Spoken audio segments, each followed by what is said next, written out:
Hello, good evening. എല്ലാവർക്കും കേൾക്കാലോ അല്ലേ? Hello. Okay. നമ്മളിന്ന് സോഷ്യൽ സയൻസ് ആണ് നമ്മൾ നോക്കുന്നത്. അപ്പോൾ നമ്മൾ പാർട്ട് 2 ചാപ്റ്റേഴ്സ് നമ്മൾ തുടങ്ങിയായിരുന്നു. അപ്പോൾ ഇന്ന് നമ്മൾ നോക്കുന്നത് നമ്മുടെ സോഷ്യൽ സയൻസിന്റെ പാർട്ട് 2 ഒരു 3 യൂണിറ്റ്, അതായത് ഗതാഗത ആശയവിനിമയ സംവിധാനങ്ങൾ, പിന്നെ തുല്യതയിലേക്ക്, നിയമവും സമൂഹവും, ഇങ്ങനെ ഒരു 3 യൂണിറ്റുകൾ നമുക്ക് ആ ഒരു 5ാം ക്ലാസ്സിൽ നോക്കാനുണ്ട്. അപ്പം ആ ഒരു 3 യൂണിറ്റിലെ ഇമ്പോർട്ടൻ്റ് ആയിട്ടുള്ള ടോപ്പിക്കുകളാണ് നമ്മൾ ഇന്ന് നോക്കാൻ പോകുന്നത്. അല്ലാതെ ആ പാഠത്തിലെ മൊത്തം കഥകളും കാര്യങ്ങളും ഒന്നും നമ്മൾ നോക്കുന്നില്ല. ആ ഒരു 3 യൂണിറ്റിലെ പ്രധാനമായിട്ടുള്ള കാര്യങ്ങളാണ് നമ്മൾ ഇന്ന് നോക്കാൻ പോകുന്നത്. ഓൾറെഡി ഞാൻ ടെക്സ്റ്റ് നമ്മുടെ ഗ്രൂപ്പിൽ ഇട്ടതാണ്, ഞാൻ ഒന്നുകൂടെ ഇട്ട് തരാം. അപ്പം നിങ്ങൾ ടെക്സ്റ്റ് ഒന്ന് വായിക്കണം. അതുപോലെ തന്നെ ഇമ്പോർട്ടൻ്റ് ആയിട്ടുള്ള ഇത് PDF ആക്കി ഞാൻ വെച്ചിട്ടുണ്ട്, അത് ഞാൻ ഗ്രൂപ്പിലേക്ക് ഇട്ട് തരാം കേട്ടോ, ക്ലാസ് കഴിയുമ്പോൾ. അപ്പം നമുക്ക് നോക്കാം. അതിൽ ആദ്യത്തെ ഒരു ചാപ്റ്റർ എന്ന് വരുന്നത് ഗതാഗത ആശയവിനിമയ സംവിധാനങ്ങൾ. നമുക്കറിയാം ഇപ്പോഴത്തെ കാലത്തെ ആ ഒരു ഗതാഗതത്തിന്റെ, അല്ലെങ്കിൽ ഇപ്പോഴത്തെ കാലത്തെ പോലെ സൗകര്യങ്ങളൊന്നും പണ്ടത്തെ കാലത്തില്ലായിരുന്നു. ചക്രങ്ങളുടെ കണ്ടുപിടുത്തത്തിന് ശേഷമാണ് ഇതുപോലെ വണ്ടികൾ, അതെല്ലാം നമ്മൾ ഓൾറെഡി പറഞ്ഞു പോയ കാര്യങ്ങളാണ്. പിന്നെ നമുക്കറിയാം ഗതാഗതം എന്ന് പറയുമ്പം കരയിലുണ്ട്, ജലത്തിലുണ്ട്, വ്യോമ ഗതാഗതമുണ്ട്. അപ്പൊ അങ്ങനെ 3 തരത്തിലുള്ള ഗതാഗതങ്ങൾ, പിന്നെ ആശയവിനിമയ രീതികൾ, ഇതൊക്കെയാണ് ഈ ഒരു ചാപ്റ്ററിൽ പറഞ്ഞു പോകുന്നത്. അതുപോലെ തന്നെ തുല്യതയിലേക്ക് എന്നുള്ള ചാപ്റ്റർ വരുമ്പം എല്ലാവരും എല്ലാ കാര്യത്തിലും തുല്യരായിരിക്കണം, അസമത്വങ്ങളൊന്നും ഉണ്ടാകാൻ പാടില്ല. ആ ഒരു രീതിയിലാണ് ആ ഒരു ചാപ്റ്ററിൽ പറഞ്ഞു പോകുന്ന കാര്യങ്ങൾ. അപ്പൊ പഴയ കാലത്ത് നടന്ന അസമത്വത്തിനെതിരെ നടന്ന പ്രക്ഷോഭങ്ങള്, അതിന് നേതൃത്വം കൊടുത്ത ആൾക്കാർ, പിന്നെ എന്തൊക്കെ കാര്യത്തിലാണ് തുല്യതകൾ, ഇപ്പോഴത്തെ കാലത്ത് അങ്ങനെ അസമത്വം ഒഴിവാക്കാൻ വേണ്ടി എന്തൊക്കെ കാര്യങ്ങളുണ്ട്, നടത്തുന്നുണ്ട്, ആ ഒരു കാര്യങ്ങളാണ് ആ അടുത്ത ചാപ്റ്ററിൽ പറയുന്നത്. ഈ ലാസ്റ്റ് ചാപ്റ്ററിൽ പറയുന്നത് നിയമവും സമൂഹവും, അതായത് ഇപ്പോഴത്തെ കാലത്ത് നടപ്പിലാക്കുന്ന നിയമങ്ങൾ, അതിന് ആരാണ് നേതൃത്വം, അല്ലെങ്കിൽ ഏറ്റവും മുകളിൽ നിൽക്കുന്നത് ആരാണ്, അങ്ങനത്തെ കുറച്ച് കാര്യങ്ങളാണ് ആ ഒരു ലാസ്റ്റ് യൂണിറ്റിനകത്ത് പറയുന്നത്. അപ്പം ഈ 3 യൂണിറ്റിൻ്റെ അകത്ത് വളരെ ഇമ്പോർട്ടൻ്റ് ആയിട്ടുള്ള കുറച്ച് ടോപ്പിക്കുകളാണ്, കുറച്ചല്ല, അതിൻ്റെ അകത്ത് ഇമ്പോർട്ടൻ്റ് ആയിട്ടുള്ള മൊത്തം ടോപ്പിക്കുകളാണ് ഈ ഒരു PDF-ൻ്റെ അകത്ത് പറഞ്ഞു പോകുന്നത് കേട്ടോ. അപ്പം അത് നോട്ട് ചെയ്ത് തന്നെ പോവുക. ഇപ്പം ഈ PDF ഗ്രൂപ്പിൽ ഇടുമല്ലോ, അതുകൊണ്ട് എഴുതണ്ടല്ലോ എന്ന് അങ്ങനെയൊന്നും ആരും ഓർക്കരുത്, എഴുതി തന്നെ പോകണം കേട്ടോ. അപ്പം ആദ്യം പോകുന്നത് നമ്മുടെ ചക്രങ്ങളുടെ ആ ഒരു കാര്യത്തെ പറ്റിയാണ് പോകുന്നത്. അപ്പം നമ്മൾ സിന്ധു നദിയുടെ സംസ്കാരം, അല്ലെങ്കിൽ മെസപ്പൊട്ടേമിയൻ സംസ്കാരം, ഇതൊക്കെ നമ്മൾ പഠിച്ചു പോയ കാര്യങ്ങളാണ്. സിന്ധു നദി സംസ്കാരത്തിലെ അവശേഷിക്കുന്നത് അതൊക്കെ നമ്മൾ പറഞ്ഞു പോയതാണ്. നമ്മൾ നോക്കുന്നത് മെസപ്പൊട്ടേമിയ. എല്ലാവർക്കും കാണാമല്ലോ അല്ലേ? ഓക്കെ. ഏകദേശം 5000 വർഷങ്ങൾക്ക് മുൻപ് മെസപ്പൊട്ടേമിയക്കാർ ചക്രങ്ങൾ നിർമ്മിച്ചിരുന്നതായി കരുതപ്പെടുന്നു. അവരുടെ ചക്രങ്ങൾ കട്ടിയുള്ള 3 കഷണം പലകകൾ ചേർത്ത് വെച്ച് തോൽപ്പട്ടിയിൽ ചെമ്പാണി തറച്ച തരത്തിലായിരുന്നു. പിന്നീട് ഈജിപ്തുകാരും റോമാക്കാരും ചക്രങ്ങളെ കൂടുതൽ മെച്ചപ്പെടുത്തി. ഇന്നത്തെ ഇറാഖ് ഉൾപ്പെടുന്ന പ്രദേശത്താണ് മെസപ്പൊട്ടേമിയൻ സംസ്കാരം വളർന്നു വന്നത്. ഇന്നത്തെ ഇറാഖ് ഉൾപ്പെടുന്ന പ്രദേശത്താണ് മെസപ്പൊട്ടേമിയൻ സംസ്കാരം വളർന്നു വന്നത്. യൂഫ്രട്ടീസ്, ടൈഗ്രീസ് എന്നീ നദികൾക്കിടയിലാണ് ഈ പ്രദേശം. 2 നദികൾക്കിടയിലുള്ള പ്രദേശം എന്നാണ് മെസപ്പൊട്ടേമിയ എന്ന വാക്കിന്റെ അർത്ഥം. വളരെ ഇമ്പോർട്ടന്റ് ആണ്. അത് ഏത് നദികൾക്കിടയിലാണ്? യൂഫ്രട്ടീസ്, ടൈഗ്രീസ് എന്നീ നദികൾക്കിടയിലാണ് മെസപ്പൊട്ടേമിയ എന്ന പ്രദേശം സ്ഥിതി ചെയ്യുന്നത്. യൂഫ്രട്ടീസ്, ടൈഗ്രീസ് നദികൾക്കിടയിലാണ്. അതുകൊണ്ട് തന്നെ ആ മെസപ്പൊട്ടേമിയ എന്ന വാക്കിന്റെ അർത്ഥം എന്ന് പറയുന്നത് 2 നദികൾക്കിടയിലുള്ള പ്രദേശം എന്നാണ് അത് അറിയപ്പെടുന്നത്. അല്ലെങ്കിൽ മെസപ്പൊട്ടേമിയ എന്ന വാക്കിന്റെ അർത്ഥം എന്താ? 2 നദികൾക്കിടയിലുള്ള പ്രദേശം. ഏതൊക്കെയാണ് 2 നദികൾ?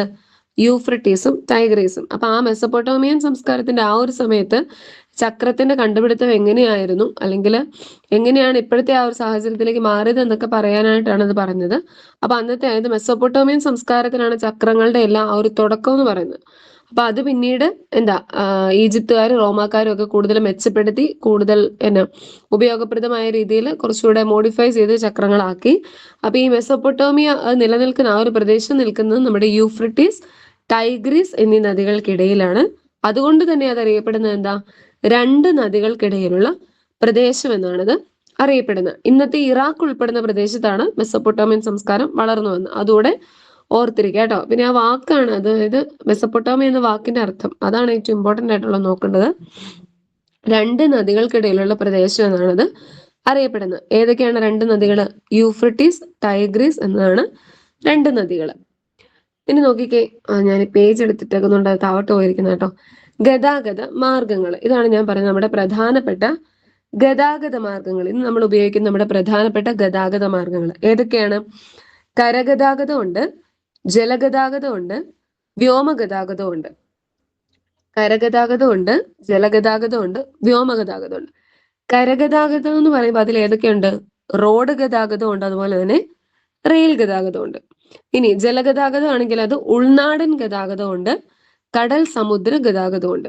ഇനി വ്യോമഗതാഗതമാണെങ്കിൽ ദേശീയ വ്യോമഗതാഗതമുണ്ട്, അന്തർദേശീയ വ്യോമഗതാഗതമുണ്ട്. പിന്നെ ഇതിന്റെയൊക്കെ എക്സാമ്പിൾസും അല്ലെങ്കിൽ ഇത് എന്താണ് ഉദ്ദേശിക്കുന്നതെന്നൊക്കെയാണ് ഇനി നമ്മൾ നോക്കാൻ പോകുന്നത്. അപ്പൊ ഇത്രയും ഓർത്തിരിക്കുക. നമ്മുടെ ഗതാഗത സംവിധാനങ്ങൾ അല്ലെങ്കിൽ ഗതാഗത മാർഗങ്ങൾ 3 തരത്തിലുണ്ട്: കര, ജലം, വായു. അതായത് കരയിലൂടെ ഓടുന്നവ, ജലത്തിലൂടെ ഓടുന്നവ, അതിൽ വായുവിലൂടെ വ്യോമഗതാഗതം.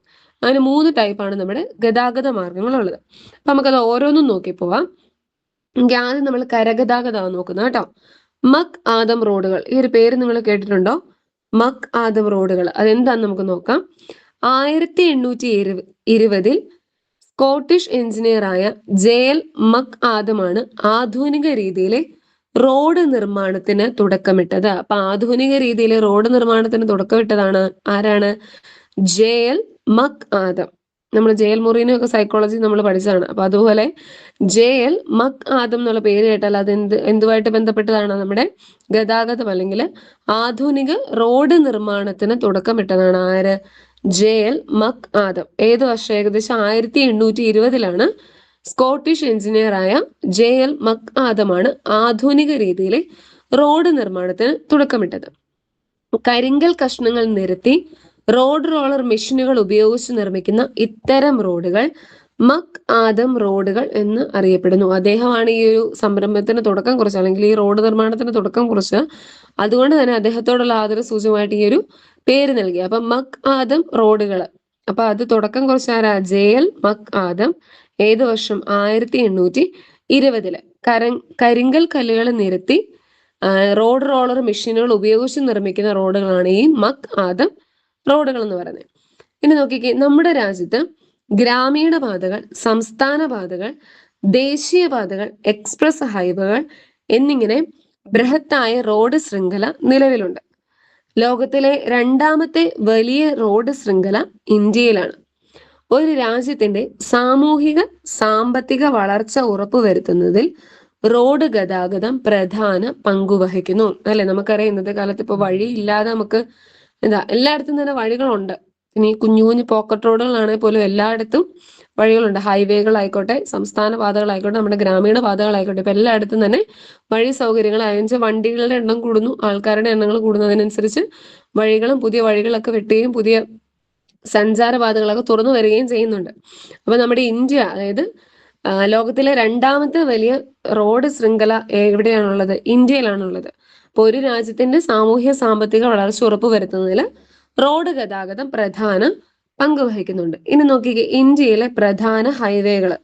ഈ പേരുകൾ ഓർത്തിരിക്കണേ. ഇന്ത്യയിലെ പ്രധാന ഹൈവേകൾ നോക്കി, ഒന്നാമത്തേതാണ് നമ്മുടെ സുവർണ ചതുഷ്കോണം, അതായത് ഗോൾഡൻ ക്വാഡ്രിലാറ്ററൽ. സുവർണ ചതുഷ്കോണം, നിങ്ങൾക്ക് ഈ ഇമേജ് കാണാമല്ലോ അല്ലെ? ഈ ഒരു പിക്ചർ സൂം ചെയ്യുമ്പോൾ ക്ലാരിറ്റി ഇച്ചിരി കുറവായിരിക്കും. നോക്കിക്കേ, ഈ നമ്മുടെ ഇന്ത്യയുടെ മാപ്പില് ആ ഒരു ഇതുണ്ടോ? സുവർണ ചതുഷ്കോണം എന്ന രീതിയിൽ ആ ഒരു ബോർഡർ വരച്ചിരിക്കുന്നുണ്ടോ ബ്ലാക്ക് കളറിൽ? ഇങ്ങനെ പോയിട്ട് ജസ്റ്റ് ആ നടുക്കൂടെ മാത്രമേ ഉള്ളൂ, നമ്മുടെ ഇന്ത്യയുടെ ഹൃദയഭാഗത്തൂടെ പോയിരിക്കുന്ന ആ ഒരു വര ഉണ്ട്. അതാണ് ഒരു ഹൈവേ ആണ്. അതിന് പറയുന്ന പേരാണ് ഏത്? സുവർണ ചതുഷ്കോണം. അതായത് ഇന്ത്യയിലെ പ്രധാന വ്യാവസായിക കാർഷിക കേന്ദ്രങ്ങളെ ബന്ധിപ്പിക്കുന്ന ദേശീയപാത ശൃംഖലയാണിത്. ഡൽഹി, കൊൽക്കത്ത, മുംബൈ, ചെന്നൈ എന്നീ നഗരങ്ങളിലൂടെയും 12 സംസ്ഥാനങ്ങളിലൂടെയും ഈ പാത കടന്നു പോകുന്നു. കണ്ടോ, നമ്മുടെ സുവർണ ചതുഷ്കോണം കടന്നു പോകുന്ന ഇതിലെ കൂടെയാണ്. ഡൽഹി, കൊൽക്കത്ത, മുംബൈ, ചെന്നൈ ആണ് തന്നിരിക്കുന്നത്. കണ്ടോ, ഡൽഹി, കൊൽക്കത്ത, മുംബൈ, ചെന്നൈ, അതിനെല്ലാം കണക്ട് ചെയ്തുകൊണ്ടാണ് ഇത് വന്നിരിക്കുന്നത്. അതുപോലെ തന്നെ വേറെ 12 സംസ്ഥാനങ്ങളിൽ കൂടെ ഇത് കടന്നു പോകുന്നുണ്ട്. നമ്മുടെ ഈ സുവർണ ചതുഷ്കോണം അതൊരു പ്രധാന ഹൈവേ ആണ് നമ്മുടെ ഇന്ത്യയിലെ. ഇനി രണ്ടാമത്തേതാണ് നമ്മുടെ വടക്ക് തെക്ക് ഇടനാഴിയും കിഴക്ക് പടിഞ്ഞാറ് ഇടനാഴിയും. നമ്മുടെ വടക്ക് തെക്ക് എന്ന് പറയുമ്പോൾ നമുക്കറിയാം ഇത് നേരെ ഇങ്ങ് പോരും, പിന്നെ കിഴക്ക് പടിഞ്ഞാറാണെങ്കിലും ഇങ്ങനെ പോകും. അപ്പൊ ഈ വടക്ക് തെക്ക് ഇടനാഴിയും കിഴക്ക് പടിഞ്ഞാറ് ഇടനാഴിയാണ് നമ്മുടെ ഇന്ത്യയിലെ വേറൊരു പ്രധാനപ്പെട്ട ഹൈവേ എന്ന് പറയുന്നത്. വടക്ക് തെക്ക് ഇടനാഴി ശ്രീനഗറിനെ കന്യാകുമാരിയുമായും കിഴക്ക് പടിഞ്ഞാറ് ഇടനാഴി സിൽച്ചാറിനെ പോർബന്തറുമായും ബന്ധിപ്പിക്കുന്നു. നോക്കിക്കേ, നമ്മുടെ വടക്ക് തെക്ക് ഇടനാഴി എന്ന് പറയുന്നത് ശ്രീനഗറിനെ കന്യാകുമാരിയായിട്ടും, ഇത് നമ്മുടെ ശ്രീനഗർ ഇവിടെ ഇരിക്കും, ശ്രീനഗറിനെ കന്യാകുമാരിയായിട്ടും, ഇനി കിഴക്ക് പടിഞ്ഞാറ് ഇടനാഴി ആണെങ്കിൽ സിൽച്ചാറിനെ പോർബന്തറുമായിട്ടും, നമ്മുടെ ഗുജറാത്തിൽ നമുക്കറിയാം ഗാന്ധിജി ജനിച്ച സ്ഥലം പോർബന്തറുമായിട്ടുമാണ് ബന്ധിപ്പിക്കുന്നത്. അത് വടക്ക് തെക്ക് ഇടനാഴിയും കിഴക്ക് പടിഞ്ഞാറ് ഇടനാഴിയാണ്. അപ്പൊ ഇതാണ് നമ്മുടെ ഇന്ത്യയിലെ പ്രധാനപ്പെട്ട 2 ഹൈവേകൾ. ഈ പേരുകൾ ഓർത്തിരിക്കണേ. ഒരെണ്ണം സുവർണ ചതുഷ്കോണം, അത് ഇതിലേക്കൂടെയാണ് നമ്മുടെ ഡൽഹി, കൊൽക്കത്ത, മുംബൈ, ചെന്നൈ എന്നീ നഗരങ്ങളിലൂടെ വേറെ 12 സംസ്ഥാനങ്ങളിലൂടെയും ആ ഒരു ക്വാഡ്രിലാറ്ററലിന്റെ ഷേപ്പിലാണത് പോകുന്നത്, നമ്മുടെ 4 സൈഡ്. അപ്പൊ ആ ഒരു ക്വാഡ്രിലാറ്ററൽ എന്ന രീതിയിലാണ് അത് പോകുന്നത്, സുവർണ ചതുഷ്കോണം. ഇനി അടുത്ത പ്രധാന ഹൈവേ എന്ന് പറയുന്നത് ഇതിലെ പോകുന്ന നമ്മുടെ ശ്രീനഗറിനെ കന്യാകുമാരി ആയിട്ടും സിൽച്ചാറിനെ പോർബന്തറുമായിട്ടും ബന്ധിപ്പിക്കുന്ന രീതിയിൽ, അതായത് വടക്ക് തെക്ക് കിഴക്ക് പടിഞ്ഞാറ് ആ ഒരു രീതിയിൽ പോകുന്ന ഹൈവേയും. അപ്പൊ ഇങ്ങനെ ഇന്ത്യയിലെ പ്രധാനപ്പെട്ട 2 ഹൈവേകളാണ് സുവർണ ചതുഷ്കോണവും വടക്ക് തെക്ക് ഇടനാഴിയും കിഴക്ക് പടിഞ്ഞാറ് ഇടനാഴി. അത് ജസ്റ്റ് ആ പേരുകളൊന്ന് ഓർത്തിരിക്കുക, എന്നിട്ട് ആ ഒരു ആ രൂപം ഒന്ന് ഓർത്തിരുന്നാൽ മതി ഹൈവേയുടേത്. സുവർണ ചതുഷ്കോണം ആണെങ്കിൽ ആ ഒരു ക്വാഡ്രിലാറ്ററലിന്റെ ഷേപ്പിൽ പോകുന്നു. പിന്നെ മറ്റേ ഇടനാഴികൾ 2 എന്ന രീതിയിൽ ആ പേര് വരുന്നതാണെങ്കിൽ ആ ഒരു കുരിശിന്റെ ആകൃതിയിൽ, നേരെ നമ്മുടെ പ്ലസ്, നമ്മുടെ അഡീഷന്റെ ആ ഒരു രീതിയിലാണ് പോകുന്നതിന്. അപ്പൊ ഇതാണ് നമ്മുടെ ഇന്ത്യയിലെ പ്രധാന ഹൈവേകൾ. നമ്മൾ പറഞ്ഞായിരുന്നു മക്ആദം റോഡുകളും അതുപോലെ തന്നെ ഇപ്പൊ പ്രധാന ഹൈവേകളും പറഞ്ഞു. ഇനി നോക്കിയ റെയിൽ ഗതാഗതം, നമ്മുടെ കരഗതാഗതത്തിൽ ഉൾപ്പെടുന്നതാണ് നമ്മുടെ റെയിൽ ഗതാഗതവും അതുപോലെ തന്നെ റോഡ് ഗതാഗതം. അപ്പൊ ഇതിലെ റെയിൽ ഗതാഗതമാണ് ഇന്ന് നമ്മൾ പറയുന്നത്. ഏത് പ്രായക്കാർക്കും കൗതുകമുണർത്തുന്ന ഒരു കാഴ്ച തന്നെയാണല്ലോ തീവണ്ടി. കരയിലെ ഏറ്റവും വേഗതയേറിയ ഗതാഗത സംവിധാനമാണിത്. ബ്രിട്ടനിലാണ് റെയിൽവേ സംവിധാനം ആരംഭിച്ചത്. ആവി യന്ത്രത്തിന്റെ കണ്ടുപിടുത്തത്തോടെയാണ് ലോക്കോമോട്ടീവ് എന്ന തീവണ്ടി ഉദയം ചെയ്തത്. 1825 ജോർജ് സ്റ്റീഫൻസൺ ബ്രിട്ടനിൽ ആദ്യത്തെ ലോക്കോമോട്ടീവ് തീവണ്ടി എഞ്ചിൻ നിർമ്മിച്ചു. ഇത് പ്രവർത്തിപ്പിക്കാനുള്ള ഇന്ധനമായി കൽക്കരിയാണ് ഉപയോഗിച്ചിരുന്നത്. പിൽക്കാലത്ത് സാങ്കേതിക വികാസത്തിന്റെ ഫലമായി ഡീസൽ എഞ്ചിനുകളും ഇലക്ട്രിക് എഞ്ചിനുകളും നിലവിൽ വന്നു. നമുക്കറിയാം ഇപ്പൊ നമ്മുടെ ആണെങ്കിൽ നമ്മുടെ മെട്രോ നമ്മുടെ മേളിൽ കൂടെ കൊച്ചി മെട്രോ ഒക്കെ പോകുന്നുണ്ട്. അപ്പൊ അതിനൊക്കെ മുമ്പ് ആദ്യത്തെ തീവണ്ടി എന്ന് പറയുന്നത് നമ്മുടെ കൽക്കരി ഉപയോഗിച്ചുള്ള തീവണ്ടികളായിരുന്നു, അതായത് ലോക്കോമോട്ടീവ് തീവണ്ടിയായിരുന്നു. അതിന്റെ തുടക്കം എന്ന് പറയുന്നത് 1852 ആരാണ് തുടക്കമിട്ടത്? George Stephenson. ബ്രിട്ടനിലാണ് അതിന് തുടക്കമിട്ടത് ലോക്കോമോട്ടീവ് തീവണ്ടി. അപ്പൊ നമ്മുടെ സാധാരണ വണ്ടികൾ പോലെ അല്ല, ഏറ്റവും കൂടുതൽ വേഗതയേറിയ, കരയിലെ ഏറ്റവും കൂടുതൽ വേഗതയേറിയ ഗതാഗത സംവിധാനമാണ് ഏത്? നമ്മുടെ തീവണ്ടി എന്ന് പറയുന്നത്. ഇത് നോക്കിക്കേ, മെസപ്പൊട്ടോമിയൻ ജനത വ്യാപാര രംഗത്ത് കപ്പലുകൾ പോലുള്ള ജലയാനങ്ങൾ ഉപയോഗിച്ചിരുന്നു. നമ്മളിപ്പം മെസപ്പൊട്ടോമിയൻ സംസ്കാരത്തിലെ ചക്രങ്ങളുടെ കാര്യങ്ങൾ പറഞ്ഞു. അതുപോലെ തന്നെ വളരെ പ്രധാനപ്പെട്ടതാണ് ഇതുപോലെ ജലഗതാഗതവുമായിട്ട് ബന്ധപ്പെട്ട കാര്യങ്ങളാണ് ഇനി പറഞ്ഞു പോകുന്നത്.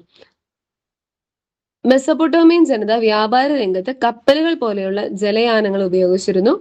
തുഴകളാലും നീളൻ കമ്പുകളാലും മുന്നോട്ട് നീക്കിക്കൊണ്ടു പോകുന്ന വിവിധ വലുപ്പത്തിലുള്ള ജലയാനങ്ങൾ ഇവർ നിർമ്മിച്ചിരുന്നു. ചരക്ക് നീക്കത്തിനും സഞ്ചാരത്തിനും ഈ ജലയാനങ്ങൾ ഉപയോഗിച്ചു.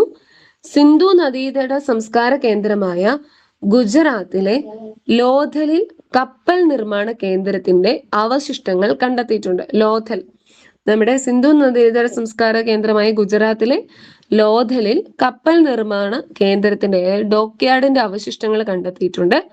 ലോഥലിൽ നിന്ന് കണ്ടെത്തിയ മുദ്രകളിലും ഹാരപ്പയിൽ നിന്ന് കണ്ടെത്തിയ മെസപ്പൊട്ടോമിയൻ മുദ്രകളിലും ബോട്ടിന്റെ രൂപങ്ങൾ പതിച്ചിട്ടുണ്ട്. ഇത് അക്കാലത്ത് ജലഗതാഗതം നിലനിന്നിരുന്നു എന്നതിന് തെളിവാണ്. അപ്പൊ അന്നത്തെ കാലത്ത്, അതായത് മെസപ്പൊട്ടോമിയൻ സംസ്കാരത്തിന്റെ കാലത്ത് അല്ലെങ്കിൽ സിന്ധു നദീ സംസ്കാരത്തിന്റെ ആ ഒരു സമയത്തും ജലഗതാഗതം നടത്തിയിരുന്നു, അല്ലെങ്കിൽ ജലഗതാഗതം ഉണ്ടായിരുന്നു എന്നതിന്റെ തെളിവാണ് ഇതുപോലെ ഓരോ രൂപങ്ങളെ ഈ കൊത്തിവെച്ചിരിക്കുന്നതായിട്ടുള്ള കുറെ രൂപങ്ങളും മുദ്രകളും എല്ലാം നമുക്ക് ലഭിച്ചത്. അതെല്ലാം ജലഗതാഗതം ഉണ്ടായിരുന്നു എന്നതിന്റെ തെളിവാണ് കേട്ടോ. നോക്കിയാൽ ലോഥലിലെ കപ്പൽ നിർമ്മാണ കേന്ദ്രം അന്നത്തെ, അതിന്റെ തെളിവ് ജസ്റ്റ് അവശിഷ്ടങ്ങൾ മാത്രമേ ഇപ്പോൾ ഉള്ളൂ. അവിടെ അങ്ങനെ ഇപ്പോഴും ആ കപ്പൽ അങ്ങനെയില്ല, അതിന്റെ അവശിഷ്ടങ്ങളാണ് ഈ കാണിച്ചിരിക്കുന്നത്. അതിന്റെ ഒരു ഫോട്ടോയും ഉണ്ട്, നോക്കിക്കേ. ഇനി ജലഗതാഗത്തെ ഉൾനാടൻ ജലഗതാഗതം എന്നും സമുദ്ര ജലഗതാഗതം എന്നിങ്ങനെ 2ആയി തിരികാം. റെയിൽവേയുടെ കടന്നുവരവിന് മുൻപ് ഇന്ത്യയിലെ പ്രധാന ഗതാഗത മാർഗമായിരുന്നു ഏത്? ഉൾനാടൻ ജലഗതാഗതം. നദികളും കായലുകളും ധാരാളമുള്ള പ്രദേശങ്ങളിലാണ് ഉൾനാടൻ ജലഗതാഗതം പുരോഗതി പ്രാപിച്ചത്. പിൽക്കാലത്ത് ഇതിനായി കനാലുകൾ നിർമ്മിക്കപ്പെട്ടു. നോക്കിയ കേരളത്തിലെ ഉൾനാടൻ ജലഗതാഗത പാതകൾ ഏതൊക്കെയാണ്? കൊല്ലം മുതൽ കോട്ടപ്പുറം വരെയുള്ള ദേശീയ ജലപാത നമ്പർ 3, കോഴിക്കോട് മുതൽ കൊടുങ്ങല്ലൂർ വരെയുള്ള കനോലി കനാൽ എന്നിവയാണ് കേരളത്തിലെ പ്രധാനപ്പെട്ട 2 ഉൾനാടൻ ജലഗതാഗത പാതകൾ. ഏതൊക്കെയാണ് കേരളത്തിലെ പ്രധാനപ്പെട്ട 2 ഉൾനാടൻ ജലഗതാഗത പാതകൾ? ഒരെണ്ണം കൊല്ലം മുതൽ കോട്ടപ്പുറം വരെയുള്ള ദേശീയ ജലപാത നമ്പർ 3. അതുപോലെ തന്നെ രണ്ടാമത്തേത് കോഴിക്കോട് മുതൽ കൊടുങ്ങല്ലൂർ വരെയുള്ള കനോലി കനാല്. ഇതാണ് ഈ 2 നമ്മുടെ കേരളത്തിലെ ജലഗതാഗത പാതകൾ. രണ്ടും ഓർത്തിരിക്കുക. ഒന്ന് ദേശീയ ജലപാത നമ്പർ 3യും പിന്നെ കനോലി കനാലും. ജസ്റ്റ് ആ പേരെങ്കിലും ഓർത്തിരിക്കുക കേട്ടോ. അത് എവിടെ തമ്മിലാണ് കണക്ട് ചെയ്യുന്നതെന്ന് ഓർത്തില്ലെങ്കിലും ആ പേരുകളൊന്ന് ഓർത്തിരിക്കാം. ചിലപ്പോൾ ഇങ്ങനെയായിരിക്കും തരുന്നത്, കൊല്ലം മുതൽ കോട്ടപ്പുറം വരെയുള്ള ആ ജലഗതാഗത പാതയ്ക്ക് പറയുന്ന പേര്, അങ്ങനെയും ചോദിക്കാം. അല്ലെങ്കിൽ ഇതിൽ ഉൾപ്പെടാത്തത് ഏത്, അല്ലെങ്കിൽ പ്രധാനപ്പെട്ട ഉൾനാടൻ ജലഗതാഗത മാർഗങ്ങളിൽ ഉൾപ്പെടാത്തത് ഏത്, അങ്ങനെയായിരിക്കും ചോദിക്കുക. അപ്പൊ ആ പേരുകൾ ഉറപ്പായിട്ട് ഓർത്തിരിക്കുക. പിന്നെ അത് കണക്ട് ചെയ്യുന്ന ജസ്റ്റ് ഒന്ന് പഠിക്കാൻ പറ്റുന്നവർ നന്നായിട്ട് അത് പഠിച്ചു തന്നെ പോവാ കേട്ടോ. ഇനി കൊല്ലം മുതൽ കോട്ടപ്പുറം വരെയുള്ള ദേശീയ ജലപാത നമ്പർ 3യും കോഴിക്കോട് മുതൽ കൊടുങ്ങല്ലൂർ വരെയുള്ള കനോലി കനാൽ എന്നിവയാണ് കേരളത്തിലെ പ്രധാനപ്പെട്ട 2 ഉൾനാടൻ ജലഗതാഗത പാതകൾ. റെയിൽ സംവിധാനം ശക്തിപ്പെടുത്തുന്നവരെ ചരക്ക് നീക്കത്തിന് പ്രധാനമായും ഈ ജലപാതകളെയാണ് ആശ്രയിച്ചിരുന്നത്. ഉൾനാടൻ ജലപാതകൾ ഇന്ന് വൻതോതിൽ വിനോദസഞ്ചാരികളെ ആകർഷിക്കുന്നുണ്ട്. നോക്കിക്കേ, ഇതാണ് നമ്മൾ ഇപ്പൊ പറഞ്ഞ നമ്മുടെ കനോലി കനാല്. ബ്രിട്ടീഷ് ഭരണകാലത്ത് മലബാർ ജില്ലാ കളക്ടറായിരുന്ന HV കനോലി 1845 കോഴിക്കോട് മുതൽ കൊടുങ്ങല്ലൂർ വരെ വിശാലമായ ജലഗതാഗത മാർഗം എന്ന ആശയം മുന്നോട്ട് വച്ചു. അപ്പൊ ഈ കനോലി കനാലിന് നേതൃത്വം കൊടുത്തത് എന്താ? ആരാണ്? HV Conolly. അദ്ദേഹത്തിന്റെ പേരിൽ തന്നെയുണ്ട്.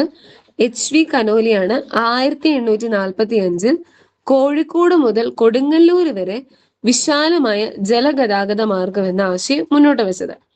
പിന്നീട് പൊന്നാനി, ചാവക്കാട് ഭാഗങ്ങൾ കൂടി ഉൾപ്പെടുത്തി കൊടുങ്ങല്ലൂർ വരെയുള്ള പുഴകളെ ബന്ധിപ്പിച്ചുകൊണ്ട് കനാലുകൾ നിർമ്മിച്ചു. ഈ ജലപാത കനോലി കനാൽ എന്നറിയപ്പെട്ടു. അദ്ദേഹത്തിന്റെ പേരും കൂടെ ഓർത്തിരിക്കുക, HV കനോലി. അദ്ദേഹമാണ് ഈ ഒരു ജലഗതാഗതത്തിന് രൂപം നൽകിയത്. അതെന്താ? കോഴിക്കോട് മുതൽ കൊടുങ്ങല്ലൂർ വരെ എന്ന 1845 അദ്ദേഹമാണ് ഈ ഒരു കനാലിന് രൂപം കൊടുത്തത്. അത് അറിയപ്പെടുന്ന അദ്ദേഹത്തിന്റെ പേരോട് തന്നെ സാമ്യപ്പെടുത്തിക്കൊണ്ട് കനോലി കനാൽ എന്നാണത് അറിയപ്പെടുന്നത്. നമ്മുടെ കേരളത്തിലെ ഉൾനാടൻ ജലഗതാഗത മാർഗത്തിലെ പ്രധാനപ്പെട്ട ഒന്നാണ് ഏത്? Conolly canal. ഇനി അടുത്ത് നോക്കിയേ, പാർവതി പുത്തനാർ. തിരുവനന്തപുരം ജില്ലയിലെ വേളി കഠിനകുളം കായലുകളെ ബന്ധിപ്പിച്ചുകൊണ്ട് നിർമ്മിച്ച കനാൽ പാതയാണ് ഏത്? നമ്മുടെ പാർവതി പുത്തനാർ. അപ്പൊ പാർവതി പുത്തനാർ ഏത് ജില്ലയിലെ എന്തിനെ തമ്മിൽ കണക്ട് ചെയ്തുകൊണ്ടായിരിക്കുന്നത്? തിരുവനന്തപുരം ജില്ലയിലെ വേളി കഠിനകുളം കായലുകളെ ബന്ധിപ്പിച്ചുകൊണ്ട് നിർമ്മിച്ച കനാൽ പാതയാണ് ഏത്? പാർവതി പുത്തനാർ. അപ്പൊ വേളം കഠിനകുളം കായലുകളെ തമ്മിൽ ബന്ധിപ്പിച്ചുകൊണ്ട് നിർമ്മിച്ച കനാലിന് പറയുന്ന പേരെന്താ? കനാൽ പാതയ്ക്ക് പറയുന്ന പേരെന്താ? പാർവതി പുത്തനാറാണ്. അപ്പൊ ഈ കനോലി കനാൽ ഓർത്തിരിക്കുക, അത് ആ ജലപാതയാണ്. പിന്നെ പാർവതി പുത്തനാർ എന്ന് പറയുന്നത് കനാൽ പാതയാണ്. അതായത് ആ 2 വേളി കഠിനകുളം എന്നീ കായലുകളെ ബന്ധിപ്പിച്ചുകൊണ്ടുള്ള കനാൽ പാതയാണ് ഏത്? നമ്മുടെ പാർവതി പുത്തനാർ. മുൻകാലങ്ങളിൽ രാജ്യാന്തര യാത്രകൾക്കും ചരക്ക് നീക്കത്തിനും ഏറ്റവും അധികം ആശ്രയിച്ചിരുന്നത് സമുദ്ര ഗതാഗതത്തെ ആയിരുന്നു. ഒരു മിനിറ്റ്, ഒറ്റ മിനിറ്റ് കേട്ടോ, ഇപ്പൊ വരാവേ. നിങ്ങൾ പോവല്ലോ കേട്ടോ, ഒരു മിനിറ്റ് നിൽക്കണേ.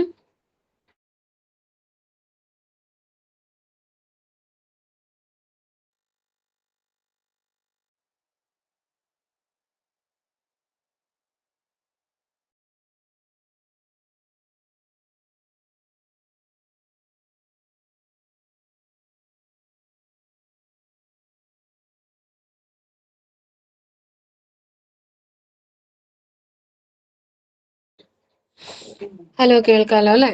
ഓക്കെ, ബാക്കി പറയാവേ. ആ വാതിൽ അടച്ചേക്കാവോ?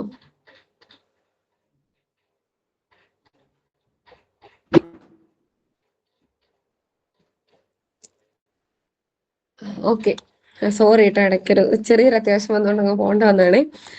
ഓക്കെ, മുൻകാലങ്ങളിൽ രാജ്യാന്തര യാത്രകൾക്കും ചരക്ക് നീക്കത്തിനും ഏറ്റവും അധികം ആശ്രയിച്ചിരുന്ന എന്തിനായിരുന്നു? സമുദ്ര ഗതാഗതത്തെ ആയിരുന്നു.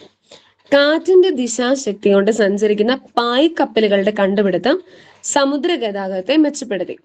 അതോടെ മറ്റു ദേശങ്ങളിലേക്കുള്ള യാത്രകൾ വർദ്ധിച്ചു. ആവിയന്ത്രത്തിന്റെ കണ്ടെത്തലോടെ ആവിശക്തി ഉപയോഗിച്ച് പ്രവർത്തിക്കുന്ന കപ്പലുകൾ നിർമ്മിക്കുകയും കടൽ യാത്ര കൂടുതൽ സുരക്ഷിതമാവുകയും ചെയ്തു. പിന്നീട് ഇന്ധനങ്ങൾ ഉപയോഗിക്കുന്ന കപ്പലുകൾ നിർമ്മിക്കപ്പെട്ടു. അപ്പൊ ആദ്യത്തെ കാലത്ത് എന്തായിരുന്നു? നമ്മുടെ പായ്ക്കപ്പലുകളായിരുന്നു. കാറ്റിന്റെ ദിശയ്ക്ക് അനുസരിച്ച് പായ്ക്കപ്പലുകളായിരുന്നു ആദ്യം ഉണ്ടായിരുന്നത്. ഇപ്പൊ നമ്മുടെ ഏറ്റവും വലിയ നമ്മുടെ അത്യാധുനിക സൗകര്യങ്ങളോട് കൂടിയ നമ്മുടെ കപ്പൽ വരെ എത്തി നിൽക്കുന്നു. അപ്പൊ നമ്മൾ പറഞ്ഞു ജലഗതാഗതത്തിൽ ഉൾനാടൻ ജലഗതാഗതം ഉണ്ട്, അതുപോലെ തന്നെ കടൽ സമുദ്ര ജലഗതാഗതങ്ങളുണ്ട്. അപ്പൊ അതാണ് നമ്മൾ മെയിൻ ആയിട്ട് ഈ രണ്ട് രീതിയിലുള്ള ജലഗതാഗതങ്ങൾ ഉണ്ട് എന്ന് നമ്മൾ പറഞ്ഞു. ഇനി നോക്കിക്കേ, വ്യോമ ഗതാഗതം.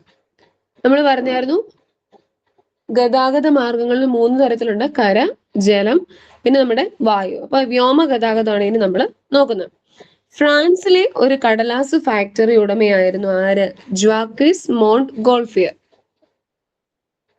നനഞ്ഞ വസ്ത്രം പെട്ടെന്ന് ഉണക്കുന്നതിനായി തൂക്കിയിട്ടിരുന്ന വസ്ത്രത്തിന് താഴെ തീ കൂട്ടി കത്തിക്കുകയായിരുന്നു നമ്മുടെ ജാക്വിസിന്റെ ഭാര്യ. ഉണങ്ങാനിട്ടിരുന്ന വസ്ത്രം ആകാശത്തേക്ക് പറന്നുയരുന്നത് അദ്ദേഹത്തിൽ അതിശയം ഉളവാക്കി. വാതിലൊന്നെടുക്കാം. ആ കാഴ്ച ജാക്വിസിനെ ഏറെ ചിന്തിപ്പിച്ചു. പിന്നീടുള്ള ദിവസങ്ങൾ അദ്ദേഹത്തിന് വിശ്രമമുണ്ടായിരുന്നില്ല. തന്റെ സഹോദരനായ ജോസഫ് മോണ്ട് ഗോൾഫിയറുമായി ചേർന്ന് ജാക്വിസ് ഒരു കൂറ്റൻ ബലൂൺ ഉണ്ടാക്കി. ചൂടുവായു നിറച്ച ആ ബലൂൺ അവരെ അത്ഭുതപ്പെടുത്തിക്കൊണ്ട് മുകളിലേക്ക് ഉയർന്നു.